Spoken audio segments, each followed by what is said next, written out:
Hello, I'm Dr. Jessica Colborn, and this is bovine viral diarrhea. Sorry, wrong species, and that's not a pretty picture at all, and that's just the wrong end of a cow. Super cute, but still not, good. Bovine diarrhea. You know, this isn't a joke.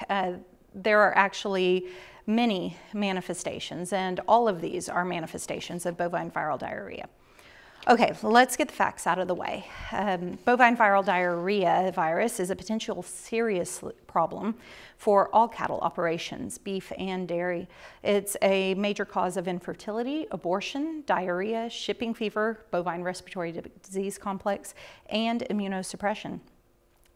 BVD was first documented in 1946, and the first vaccines were developed in the 1960s. It has a worldwide distribution, although some Scandinavian countries have managed to eradicate the disease in their borders. What is it? BVD is a single-stranded RNA virus of the genus Pestivirus. There are two genotypes, BVDV1 and BVDV2, and both of these genotypes have cytopathic and non-cytopathic biotypes within them. Cytopathic means able to damage living cells, but this refers specifically to cells in a cell culture in this instance. BVD, not just for cows. Although the name implies a gastrointestinal disease in cattle, this is not the most important manifestation, and many species can be infected. Non-bovine persistently infected animals may serve as reservoirs for BVDV. Infection and/or disease has been documented in sheep, goats, pigs, bison, alpacas, llamas, and white-tailed deer. However, cattle are the natural host for BVD, and in North America, anywhere from 40 to 90% of individual animals can be seropositive depending on the geographic region. How is it transmitted? Well, nose-to-nose contact is the most common route of transmission, but it can be spread by biting insects, semen, dirty equipment taken farm to farm, and that's specifically very important to us as veterinary professionals. The virus is shed in bodily fluids, including saliva, nasal secretions, feces, urine, and blood. Clinical syndromes can range from subclinical disease to fatal, depending on the host's immune status, the fetal age if they are pregnant, and concurrent infection with different pathogens. There are viral factors influencing the severity of the disease, but both BVDV1 and BVDV2 can cause all the different syndromes. In cattle, the syndromes include acute primary infection, reproductive tract infections or fetal infections, and persistent infections. Acute infections with BVDV occur in immunocompetent cattle exposed to BVDV. Usually the symptoms are subtle and go unnoticed. They can be mild fever, leukopenia, specifically a low neutrophil count, anorexia, decreased milk production, oral ulceration, oculonasal discharge, and yeah, diarrhea. The symptoms are transient. Usually no therapy is needed. The adult animal mounts an immune response and clears the infection on its own. This chart does not mention hemorrhagic syndrome. Hemorrhagic syndrome is another presentation of acute infection. In hemorrhagic syndrome, the BVD virus causes thrombocytopenia, which in turn can cause bloody diarrhea, epistaxis, petechia, like you see here, ecchymosis, and extensive bleeding from injuries. Acutely affected cattle are immunosuppressed due to their neutropenia, so they are more susceptible to other infectious diseases. Reproductive tract infections or fetal infections. Bulls infected with BVDV can shed the virus in semen, and the virus is not killed by cryopreservation, so it can be transmitted through artificial insemination. Infection of pregnant cattle has various effects on the fetus. Cows infected before breeding have lower conception rates. Infection in early pregnancy often results in early embryonic death and rebreeding.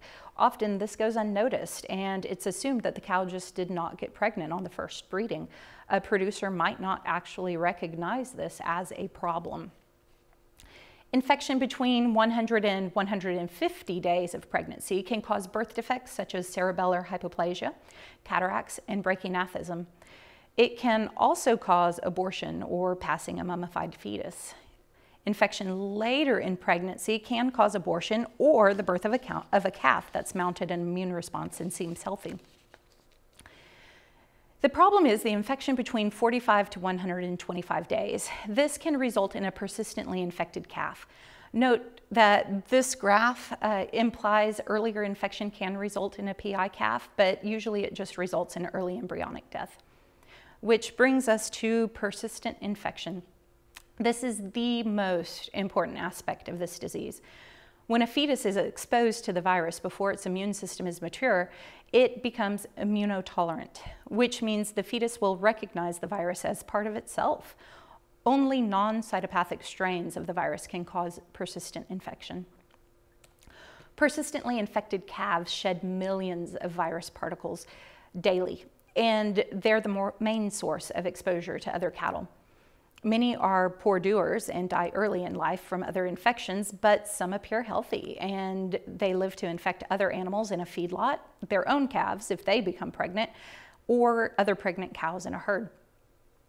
Mucosal disease is a dramatic end to a persistently infected individual. It is uncommon, but highly fatal.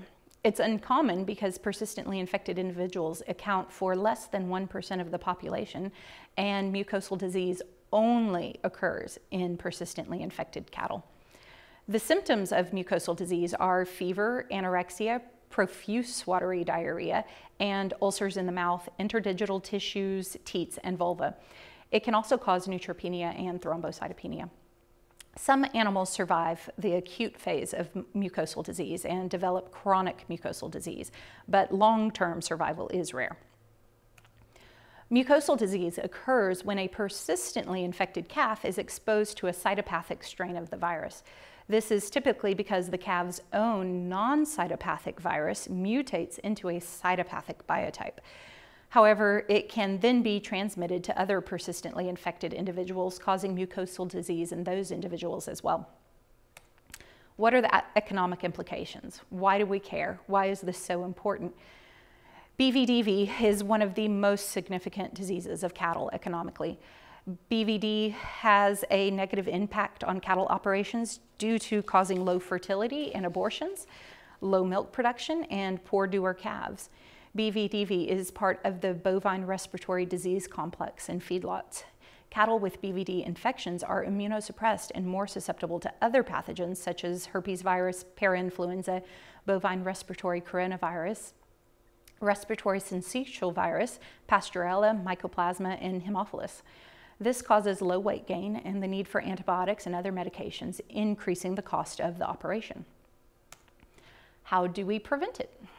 Biosecurity is an important factor in preventing transmission of bovine viral diarrhea. Any new cattle or animals returning from a show should be quarantined. Minimize contact with other herds over fence lines, and sanitize equipment brought onto the farm. Again, this is very important from our side. Vaccination with modified live or killed virus vaccines helps prevent transmission and the production of persistently infected animals. There are many vaccines available, and many of those vaccines are included in bulk vaccination of other respiratory disease complexes and shipping fever. Because persistently infected animals act as the main reservoir, testing and removal of these animals before they enter the breeding herd is the focus of eradication programs.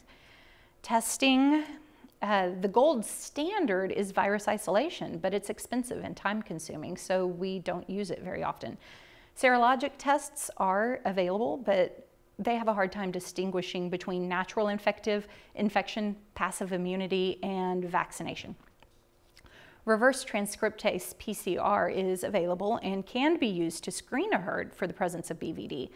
Pooled samples of milk, serum, whole blood, or tissue can be used and make screening more cost-effective for the producer. Immunohistochemistry on an ear notch fixed in formalin or antigen capture ELISA on an unfixed ear notch or serum have become the most common method of detecting persistently infected individuals, but they do not identify acutely affected individuals. Therefore, testing of calves cows without calves and bulls is done. If a calf is not persistently infected, it implies its mother is not persistently infected, because a persistently infected cow will always have a PI calf. Since PI individuals are the main source of exposure to other animals, early identification and culling of these animals is the mainstay of preventing this disease. Reinfection of the herd is then prevented by vaccination and biosecurity. In summary, BVDV is a pestivirus that causes more than just diarrhea. It is a major player in low fertility, abortion, and shipping fever. Immunosuppression causes illness and death from other pathogens, and this has a huge economic impact. PIs are the result of infection of a calf in utero, and persistently infected individuals are the main source of exposure to other animals.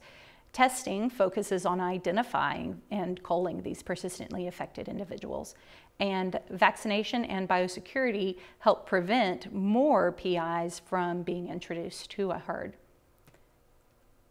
Thank you very much. Have a great day.